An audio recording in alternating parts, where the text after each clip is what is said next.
You know, when we talk about India's fight for freedom, there are the stories we all know by heart. And then there are the ones we think we know. The Khilafat movement is definitely one of those. It was this huge, powerful, and honestly super controversial chapter that brought millions of people together right before it all fell apart. So, let's dig in and really peel back the layers on this one. So, here's how we're going to break it down. First, we'll look at the global crisis that kicked the whole thing off. Then we'll meet the amazing leaders who gave the movement its voice. We'll get into the textbook story of the famous alliance with Gandhi and Congress, and then we're going to challenge that story a bit. And finally, we'll look at the messy aftermath and the tough questions it still raises today. All right, so to really get what the Khilafat movement was all about, we've got to rewind to the end of World War I. This wasn't just about a war ending, it was about entire empires crumbling. The winners were literally redrawing the world map, and for millions of Muslims in India, this wasn't just politics, it was a full-blown crisis of faith. You see, for Indian Muslims, the caliphate wasn't just some abstract idea, it was the living, breathing heart of the global Muslim community. The caliph, who was also the Ottoman Sultan, was seen as the guardian of Islam's holiest places.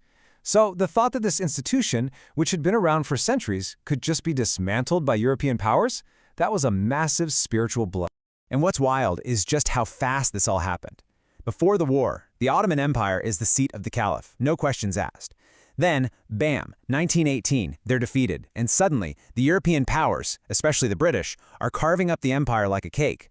For Muslims in India, this felt like their own colonial rulers were launching a direct attack on their faith. This right here, this is the spark that lit the whole fire.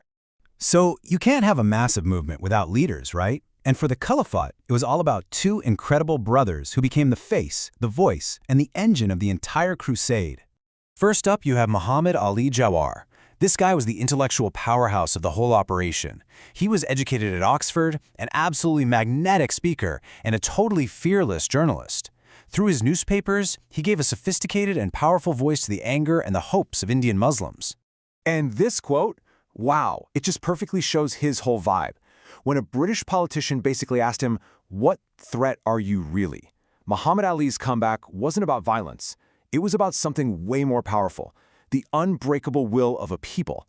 It's just pure moral defiance. So if Muhammad was the voice, think of his older brother, Shaukat Ali, as the engine. They called him the political field marshal for a reason. He was the guy on the ground, the tireless organizer, the fundraiser who turned big ideas into actual action. Even Gandhi said he was generous, frank, and brave. And you know, we absolutely can't talk about the Ali brothers without mentioning their amazing mother, Bika Man. She was not just sitting in the background, oh no. She was a political force herself. The activist Annie Besant called her lion-hearted. This woman addressed huge crowds and was a massive inspiration to her sons and the whole movement. Okay, so you've got this huge, passionate, pan-Islamic movement bubbling up all over India. And this is where the story takes a turn that pretty much everyone learns in their history books. This is the classic version we all know, right? It's pitched as this incredible moment of Hindi-Muslim unity. The story goes that Gandhi saw a chance to bring Muslims into the main freedom struggle, so he aligned the Indian National Congress with the Khilafat cause. And together, boom, they launched the non-cooperation movement against the British. And yeah, this view is basically cemented in the official history books. This quote here from a textbook pretty much sums it up.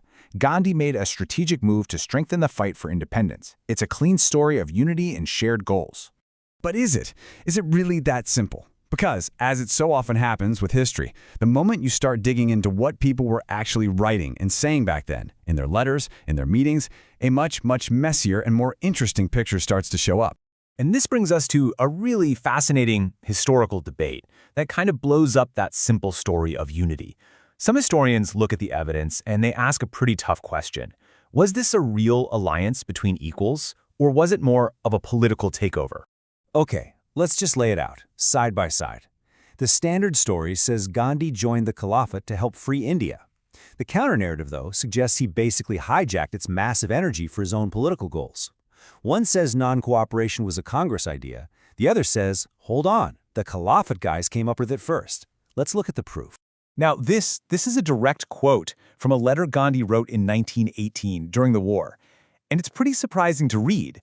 At the exact same time, the Khilafat leaders are fiercely anti-British for fighting the Ottoman Caliph. Gandhi is offering to be the recruiting agent-in-chief for the British Army. It really complicates the simple picture of him as an anti-colonialist at that exact moment. And then there's this, which might be the biggest piece of the puzzle. The whole idea of non-cooperation, the main strategy of the 1920s freedom struggle, it wasn't born in a Congress meeting. The historical record is clear. It was first officially proposed by the Khilafat Committee in November 1919. That's a full year before Congress made it their official policy. And listen, this wasn't just some vague idea they had. The Khilafat Committee laid out this detailed 4-step plan to escalate things. From giving up titles all the way to not paying taxes, the whole blueprint was their creation. It seems like it was a fully formed strategy that Gandhi then brilliantly championed and brought into the Congress fold. So, no matter how it started, this alliance did create a massive nationwide movement. But here's the thing. It was a really fragile unity, built on very different foundations. And when it broke, it didn't just crack. It shattered, leaving behind a whole lot of bitterness and division. Even in the middle of all this, some leaders could see the cracks forming. Here's M.A. Jinnah, who was in Congress at the time, writing to Gandhi with this almost prophetic warning. He's saying, hey, this approach isn't actually unifying people, it's causing splits within our own communities. As the whole thing started to fall apart, the way people talked, it got pretty alarming. This quote from Dr. Kichla, who was a big-shot leader in both movements, it's just stunning. He's openly threatening that if they're blocked, they'll team up with a foreign Muslim power to take over. The goal had clearly shifted from a united India to a sectarian power grab. And this right here, from Muhammad Ali himself, the man who had stood right next to Gandhi, this is the most personal and painful blow. He not only denounces Gandhi, but strips him of the title Mahatma. It just shows how that deep bond had curdled into pure resentment. The dream of unity was officially dead. So, in the end, it all fell apart. The alliance was a wreck. And then, the ultimate irony. The whole reason for the movement, the Caliphate, was abolished in 1924 by the new government in Turkey itself. The cause was gone overnight, but the poison of mistrust and division it left behind, that stuck around.